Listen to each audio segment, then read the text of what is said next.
Assalamu alaikum. We are doing paper 1 questions on dynamics today.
We are doing questions. Walaikum assalam. We are doing questions on dynamics. ये topic हमने latest में खत्म किया है और I'm putting a question. The diagram shows a ballistic pendulum. A pellet of mass m traveling at a speed u hits a stationary block of mass m. The pellet becomes embedded. वो जाकर उसमें ना embedded हो जाती है. Embed होने का मतलब लग तो यही रहा है कि ये सवाल फिर कोएलिसिस पर है. At a speed v immediately after the impact, when a pellet of mass 2m traveling at a speed of 2u hits a block of mass 2m, what is the speed of the block immediately after the impact? Like that, the small increase in the mass of the block as the pellet mass is added during the collision. तो अब इसमें जो palette है,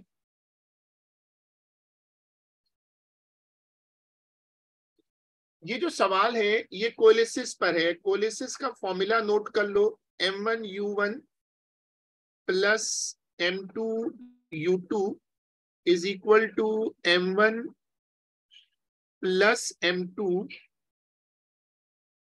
into v. मैंने उसको single v कर दिया है ना. तो क्योंकि वो कोएलिसिस में क्या होता है, दो चीजें कोलाइड करती हैं, तो कोलाइड करने के बाद वो आपस में जुड़ जाती हैं.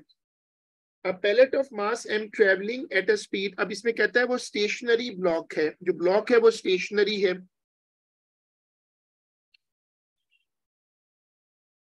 जो ब्लॉक है वो स्टेशनरी है. इसको मैं 1 कर लेता हूं, इसको 2 कर लेता हूं. तो ब्लॉक को स्टेशनरी कर दूं तो u बन जाएगा प्लस m स्पीड दी हुई है u।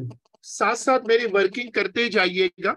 अपनी कॉपी पर ऊपर ईयर नंबर भी विजिबल है, अगर आप चाहें तो अपनी बुक निकाल लें, उसमें कर ले, या आप एमसीक्यू तो आप जैसे चाहें कर सकते हैं, बस वर्किंग साथ होनी चाहिए। ए लेवल के एमसीक्यूज ओरल नहीं हो पाते, आपको लिखना चाहिए। एम्बेडेड का मतलब है कि सवाल कोलिसिस पर है।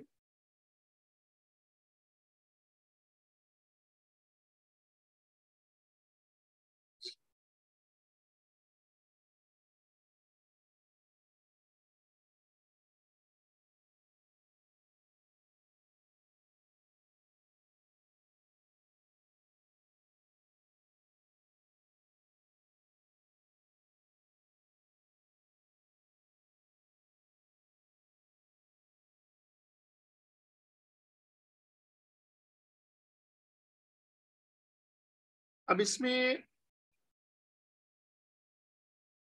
वो कह रहा है कि वो जो बुलेट का मास जाकर उसमें ऐड होगा, छोटा सा मास, उसको नेग्लेक्ट कर दो। ये वाला सेंटेंस पढ़ लेना।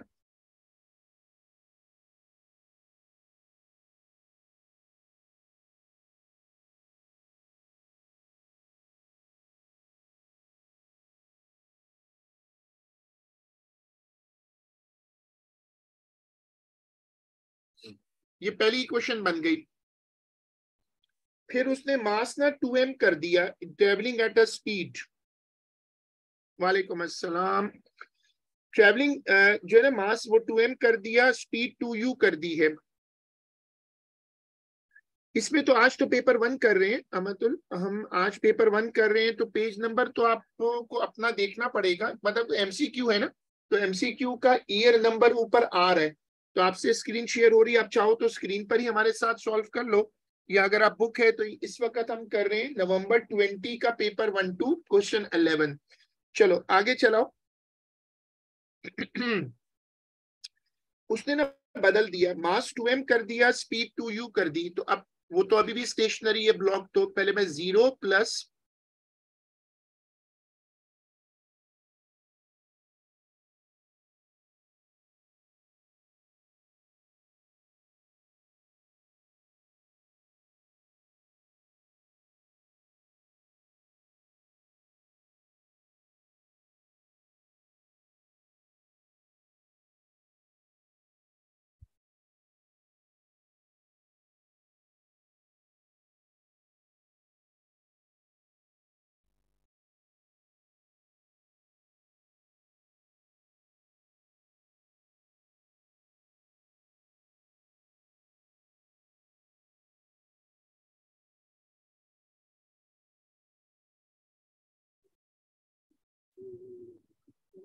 चलो अब मैंने दो इक्वेशन बना ली है,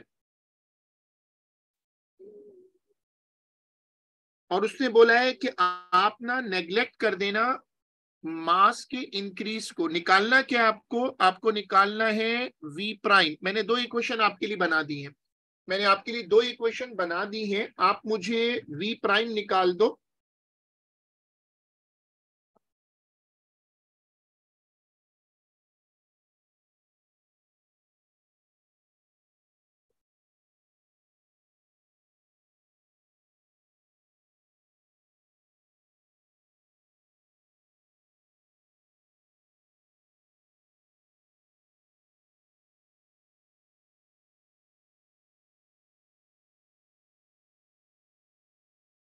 चलो अब आप लोग मुझे, मैंने यहां तक वर्किंग की है, मैंने यहाँ तक वर्किंग की है। मेरा एमसीक्यूज का वही पुराना बाकी पेपर 2 वाला स्टाइल है कि देखो आप कुछ क्वेश्चंस करो अच्छे से समझ के, आंसर्स ना देखकर, और फिर आपको समझ आ जाएगा कि जब आप काम कर रहे होते हैं तो छोटे छोटे यूनिट्स आराम से करना ज्यादा बेहतर होता है। हमने बुलेट को 1 डिक्लेयर कर दिया था, और जो पैलेट है, सॉरी, और ब्लॉक को 2 डिक्लेयर किया हुआ है। तो इक्वेशन बन गई है। आपको निकालना है वी प्राइम।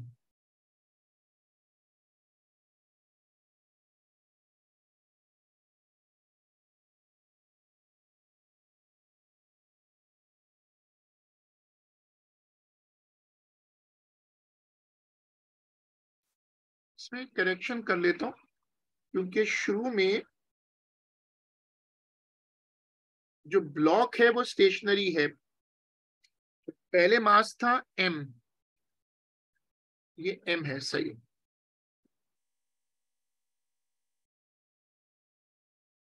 ये m है।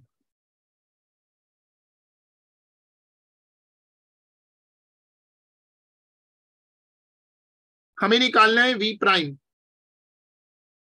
तो अगर हम इक्वेशन में ऐसा करते हैं, पहले ना नेग्लेक्ट कर देते हैं, कोलिजन के बाद वो कह रहे हैं कि नेग्लेक्ट कर दो the small increase in the mass of the block as the pellets mass is added during the collision. कहता है कोलिजन के बाद ना जो पैलेट का मास है उसको नेग्लेक्ट कर दो। अगर उसको नेग्लेक्ट कर दो तो इक्वेशंस कैसे बन जाएंगी वो बनाओ और सॉल्व करके दे दो। अगर तुम इक्वेशन 1 को दोबारा लिखते हो, पैलेट मास कोलिजन के बाद नेग्लेक्ट कर दो, तो M U is equal to M V, ये मेरी इक्वेशन 1 बन गई। और ये जो 2 वाली इक्वेशन है ये बनेगी 4 mu is equal to M V prime. चलो अब मैंने उसको और सिंपल कर दिया है तुम लोगों के लिए, अब मुझे सॉल्व करके दे दो।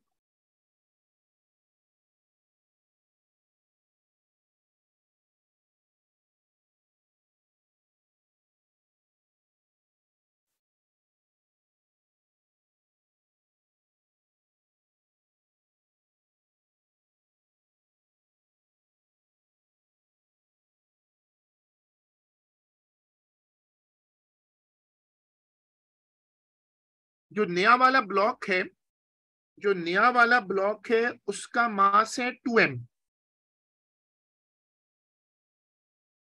अब इक्वेशंस को कैसे सॉल्व करते हैं, इक्वेशन को कैसे सॉल्व करते हैं, नहीं वो कोलिजन के बाद दूसरा ब्लॉक का मास 4m है।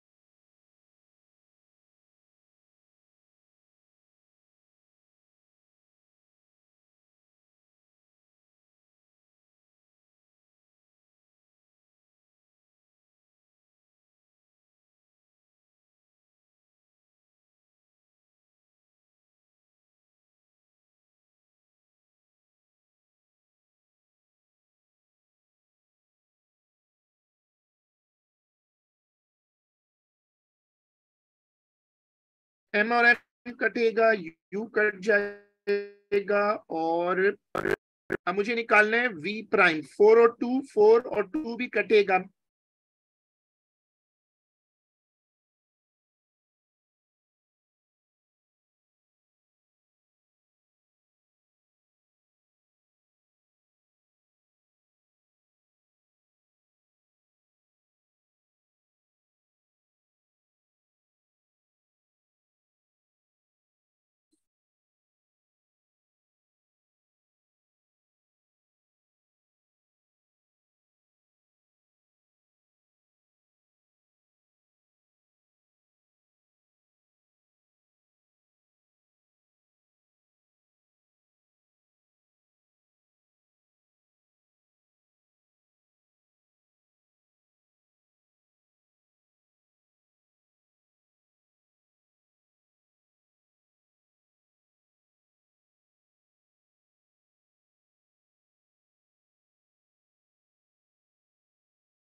चलें, ये वाला क्वेश्चन पूरा हो गया।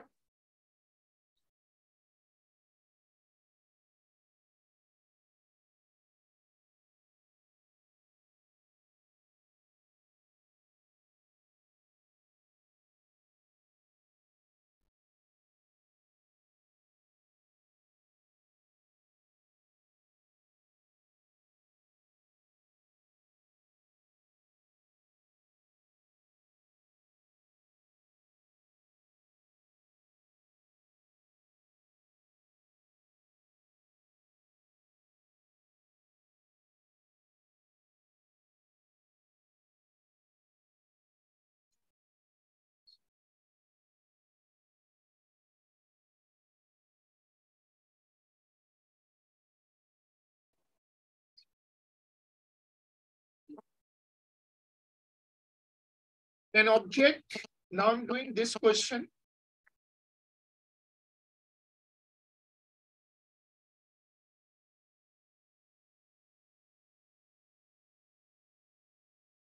An object of mass m traveling with a speed 5u collides with and sticks to. Sticks to का मतलब है कि ये वाला क्वेश्चन भी कोलिसिस पर है.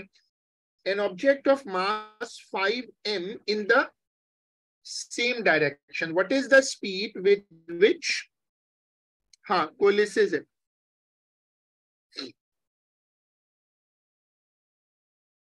ट्रेवल टुगेदर, पहले फॉर्मूला लिख लेते हैं, आप लोग मेरे साथ लिखना. m1u1, ये कोलिसिस का फॉर्मूला है. m2u2 is equal to m1 plus m2 into v.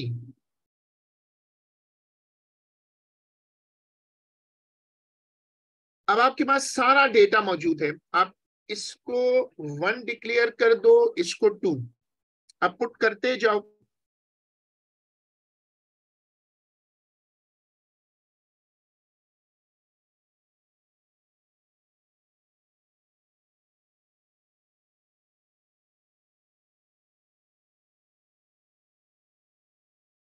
निकालना वी है.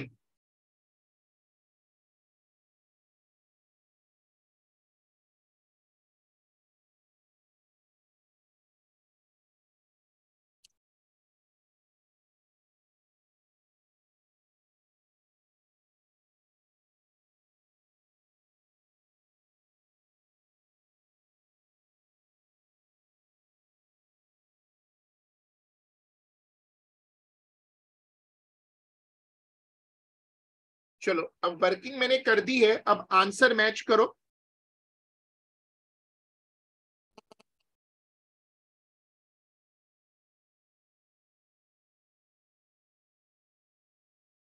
देखो, बड़ा सिंपल तरीका है.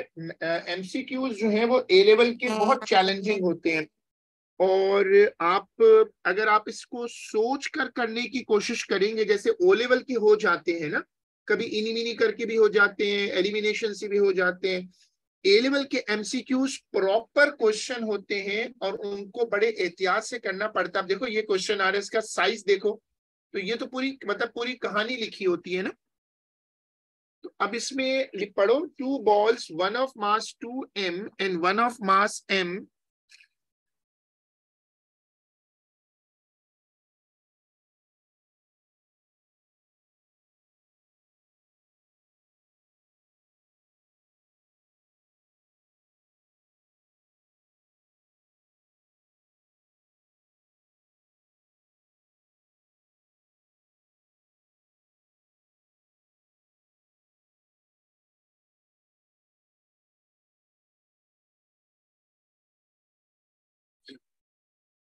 Two balls, one of mass 2m and one of mass n collide. The initial and final velocities of the ball, which collision is not elastic. अब देखो, not elastic का तरीका बड़ा सिंपल है कि जो collision elastic होते हैं उन पर ये वाला फॉर्मूला लग जाता है. u1 plus u2 is equal to v1 plus v2.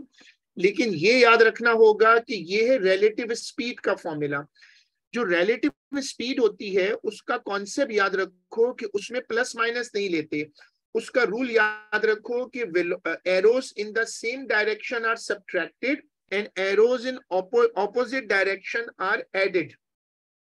ये उल्टा रूल है जो स्पीड का रूल है, क्योंकि अदरवाइज तो बहुत लंबी कैलकुलेशन होगी. तो अगर मैं इसको देखूं तो पार्ट ए वर्कआउट करो.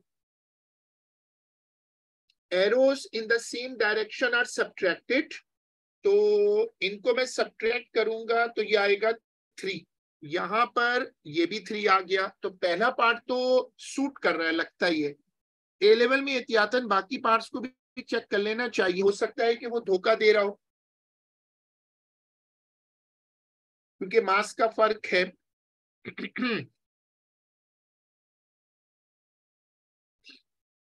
अब इसमें ये कह रहे हैं सी आंसर है.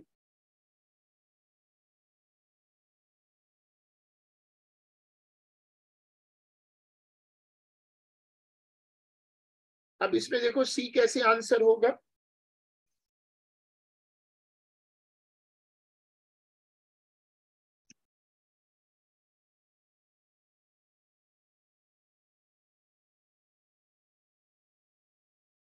141 जो है ये वाला क्वेश्चन, इसका आंसर सी कैसे बनेगा? एक सजेशन तो पहले पार्ट में आ रही है, before collision relative speed of approach है 3, आफ्टर कलीजन जो है वो उसी डायरेक्शन में जा रहे हैं, सेपरेशन नहीं हुई, और वो भी 3 आ रहा है। उसने कहा कौन सा नहीं है, ठीक है, तो मैं इसको बनाता हूं, ये भी 3 आ रहा है। तो पहला वाला इलास्टिक है, दूसरा भी इलास्टिक है, तीसरा करके देखता हूं, 8 - 2 6 और 3। इसमें फर्क आ गया ना? अच्छा, 10 और 4 का फर्क है 6, 6 और 12 का फर्क है 6। सही है, सी आंसर है। उसने बोला था किसमें नहीं आएगा, कौन सा इलास्टिक नहीं होगा। देखो मैंने रूल बताया कि नोट्स देखने होंगे। रिलेटिव, ये जो फॉर्मूला है ना, ये रिलेटिव स्पीड का था, और मैंने नोट्स में आपको बताया था कि ये फॉर्मूला रिलेटिव स्पीड पर लगता है। और फॉर्मूला क्या होता है? Relative speed of approach is equal to relative speed of separation. arrows in the same direction, arrows in the same direction are subtracted, arrows in opposite direction are added। ये इसका rule है। अगर आप भूल गए हैं तो दोबारा से याद कर लें।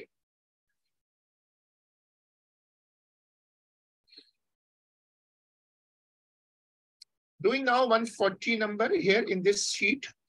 The diagram shows the masses and velocities of two trolleys that are about to collide.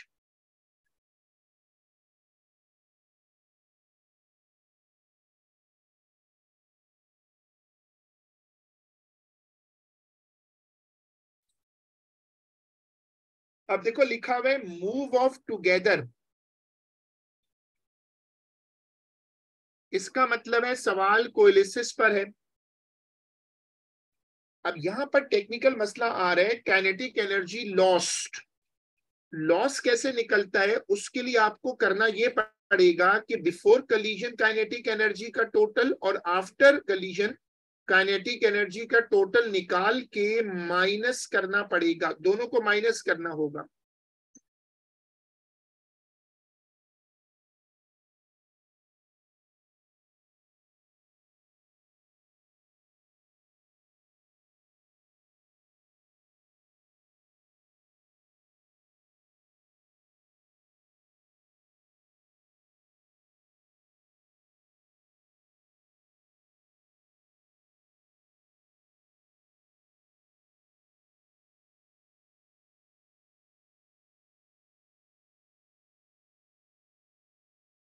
ठीक है, एक स्टूडेंट ने आंसर बोला है, मैं इसका फॉर्मूला दोबारा लिखता हूं, m1u1 plus m2u2 is equal to m1 plus m2 into V. इससे पहले v निकाल लेते हैं कि कलीजन के बाद v कितना होगा। हाँ, लेकिन वर्किंग करनी चाहिए ना, अगर आप उसका आंसर निकाल रहे हैं तो अच्छी बात है।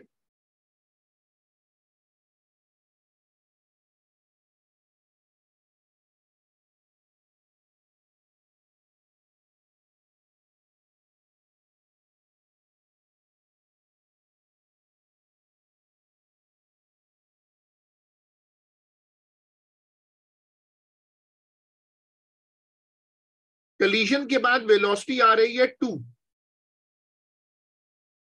चलो अब काइनेटिक एनर्जी निकाल लो, ई के बिफोर कलीजन फॉर्मूला होता है हाफ एम वी स्क्वायर ना, तो m into 2 into 4 square plus half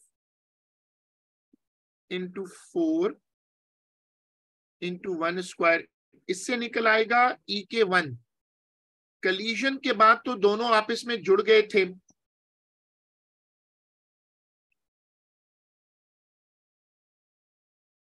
half m1 plus m2 we square. तो दोनों मासेस जोड़ लेता हूं, हाफ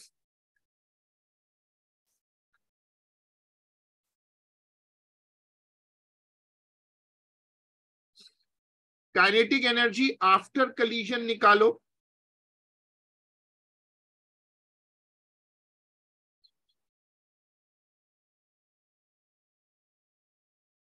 बिफोर कलीजन निकाल के देना तुम लोगों के पास, अगर ये वाली वैल्यू आई हो।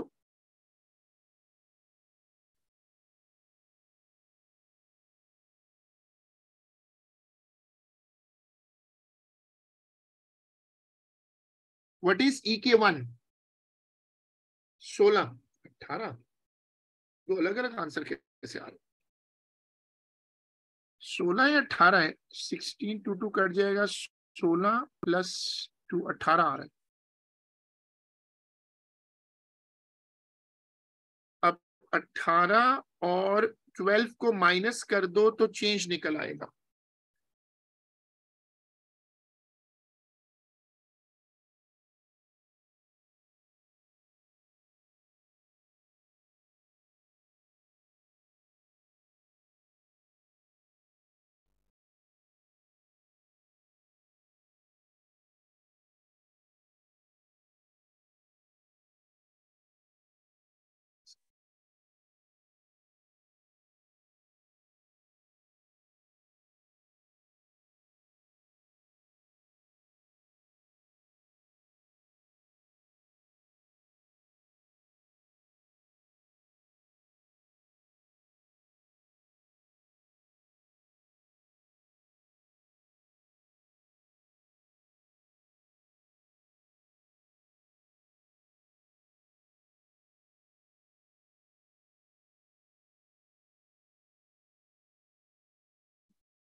A party balloon is filled with air and held stationary at a height of several meters above the ground. The balloon is dropped down in still air. Which statement describes the motion of the balloon from the moment of release until just before it hits the floor? जब balloon नीचे की तरफ आएगा, या आपने balloon नीचे आते हुए देखे होंगे, तो आहिस्ता आहिस्ता नीचे आते हैं और उनके ऊपर अपथ्रस्ट काफी ज्यादा होता है। बैलून्स पर एयर रेजिस्टेंस काफी इफेक्टिव होती है। तो अगर आपको याद हो तो जब कोई चीज हवा में गिरे और उस पर एयर रेजिस्टेंस एक्ट कर रही हो, तो वो पहुंच जाती है टर्मिनल स्पीड तक। शुरू में वो एक्सेलरेट करती है, शुरू में वो ऑब्जेक्ट एक्सेलरेट करेगा, लेकिन बैलून के ऊपर जो है वेट की फोर्स होगी, ड्रैग की फोर्स होगी और अपवर्ड रेजिस्टेंस भी होगा। तो जब बैलून नीचे आएगा तो शुरू में वो एक्सेलरेट करेगा, लेकिन फिर उसकी स्पीड कांस्टेंट हो जाएगी।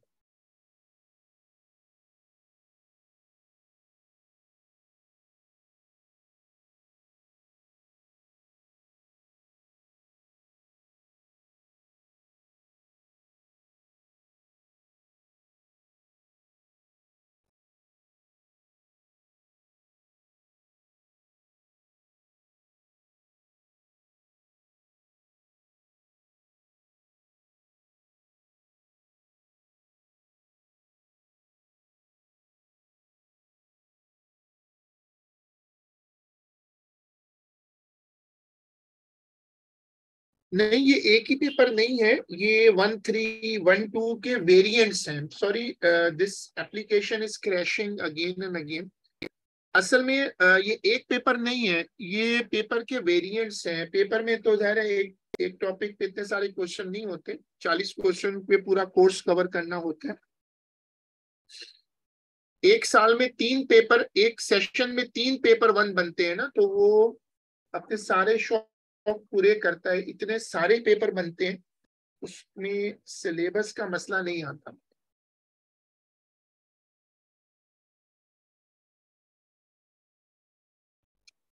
ये वाला क्वेश्चन आ गया 138।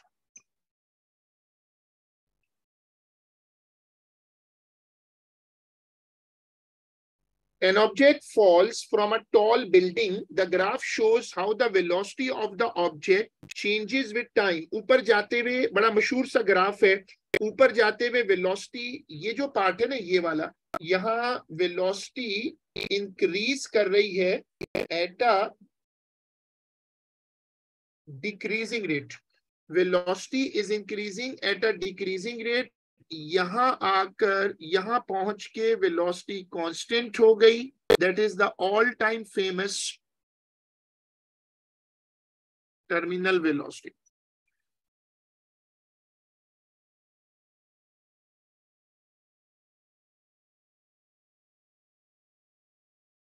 y पर एक्सेलरेशन कम हो रहा है और z पे पहुंच के जब वेलोसिटी कांस्टेंट हो जाती है तो एक्सेलरेशन 0 हो जाता है. अब इसमें देखें कौन सा ऑप्शन होगा.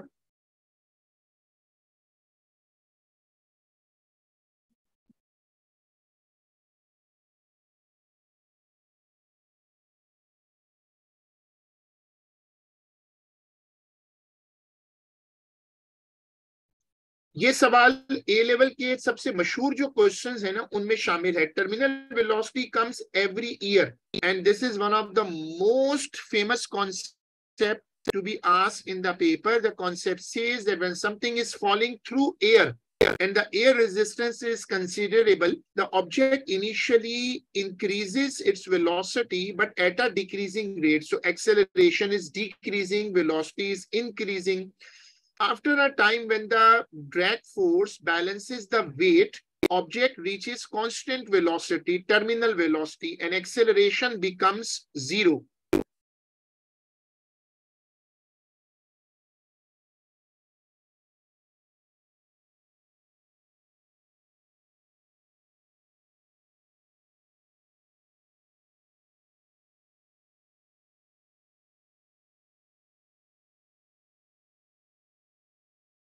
A device for spraying paint consists of a box with its axis horizontal and vertical. One of its vertical faces contains small holes.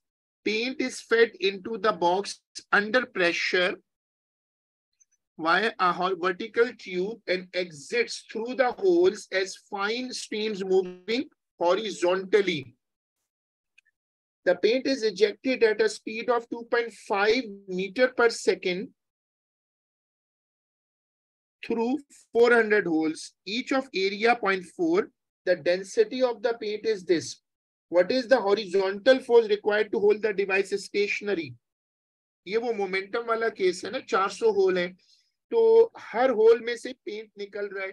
पहले एक होल पे सॉल्व कर लेते हैं. प्रेशर का फॉर्मूला होता है, बड़ा रेयर सा फॉर्मूला है जो कभी कभी आता है, ये वाला.